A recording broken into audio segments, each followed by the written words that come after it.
Informasi terbaru bagi honorer tenaga teknis yang saat ini telah mendengar kabar reformulasi kebijakan dari Menpan RB dan BKN.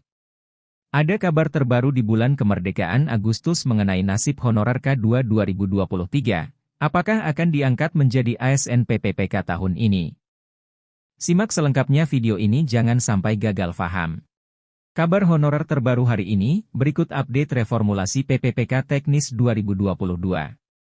Beredar kabar jika pemerintah telah merilis jadwal pengumuman hasil optimalisasi PPPK Teknis sesuai dengan Kemenpan nomor 571 tahun 2023 pada tanggal 24 Agustus 2023. Kemenpan RB 571 tahun 2023 merupakan kebijakan optimalisasi pengisian formasi pada seleksi PPPK Teknis 2022 yang bertujuan mempercepat penyelesaian honorer K2 dan tenaga non-ASN yang sudah bekerja di pemerintah saat ini.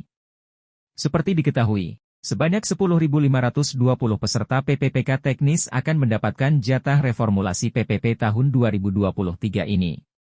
Kementerian Pendayagunaan Aparatur Negara dan Reformasi Birokrasi, PAN-RB, telah menerapkan kebijakan reformulasi dalam seleksi pegawai pemerintah dengan perjanjian kerja, PPPK, Teknis tahun 2022. Kebijakan ini telah melalui proses pembahasan bersama Badan Kepegawaian Negara, BKN, serta instansi terkait.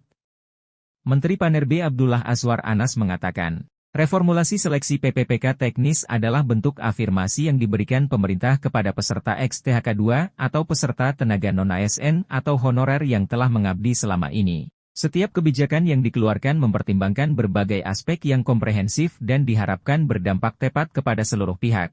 Tentu belum bisa menyenangkan semua pihak. Tetapi prinsipnya adalah kami mengoptimalkan proses reformulasi. Dengan afirmasi kepada peserta XTHK, 2 atau peserta tenaga non-ASN atau honorer yang telah memiliki rekam jejak pengabdian di setiap instansi pemerintah, ujar Anas. Seperti diketahui, Kementerian PAN-RB telah menerapkan kebijakan reformulasi seleksi PPPK Teknis 2022. Hal ini dilakukan untuk optimalisasi formasi yang belum terisi karena tingkat kelulusan yang rendah.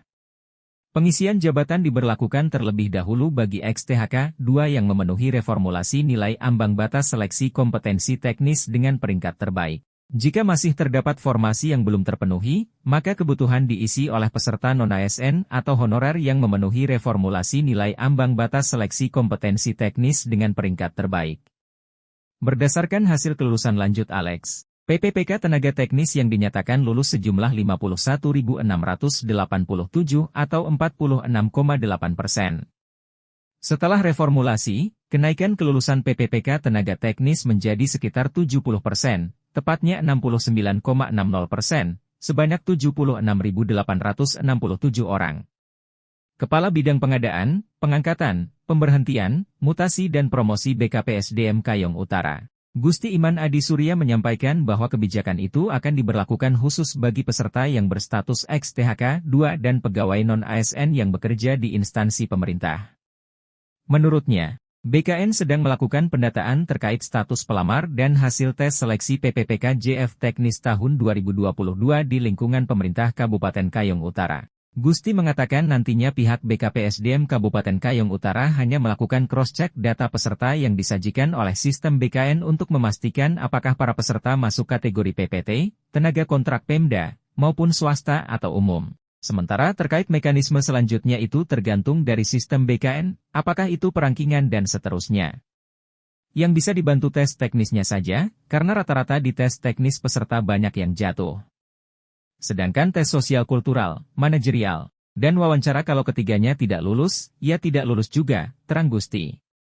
Lebih lanjut, ia memastikan untuk pengelolaan nilai maupun kelulusan dilihat berdasarkan formasi yang ada di sistem BKN karena sudah ada penilainya. Selanjutnya apakah semua diangkat atau tidak, yang diangkat sesuai formasi dari sistem BKN. Nanti sudah ada penilainya, sudah ada yang diinput oleh BKN, tinggal BKN yang mengolah kembali, imbuhnya. Sekian yang dapat admin sampaikan, terima kasih dan semoga dapat bermanfaat bagi sahabat semuanya.